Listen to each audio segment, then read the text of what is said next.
Verset 69. Voici ce que disait un ancien guerrier. Je n'ose donner le signal. J'aime mieux le recevoir. Je n'ose avancer d'un pouce. J'aime mieux reculer d'un pied.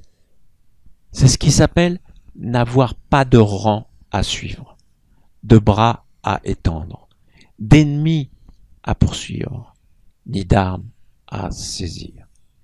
Il n'y a pas de plus grand malheur que de résister à la légère. Résister à la légère, c'est presque perdre notre trésor. Aussi, lorsque deux armées combattent à armes égales, c'est l'homme le plus compatissant qui remporte la victoire. Alors, ce verset est une fois de plus dans la continuité du précédent. Il annonce la couleur en parlant d'un ancien guerrier. Mais ne vous y trompez pas. Ce qui se passe sur un champ de bataille se passe aussi dans la vie.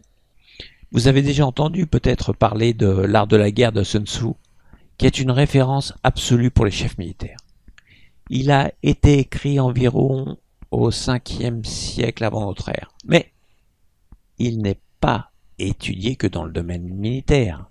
Il est aussi étudié dans de nombreuses disciplines comme le commerce.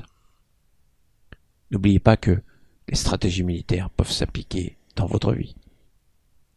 Donc, dans ce verset, Lao Tzu insiste pour ne jamais déclencher les hostilités et surtout ne pas avoir d'ennemis. Et comment faire pour ne pas avoir d'ennemis? Il faut savoir pardonner, car la haine conduit à la guerre. C'est un verset qui, en quelque sorte, encourage la lâcheté. Mais pas complètement, puisqu'il précise « il n'y a pas de plus grand malheur que de résister à la légère ». C'est-à-dire qu'il faut vraiment avoir de bonnes raisons pour se mettre en colère, mais se mettre en colère est anti-Tao.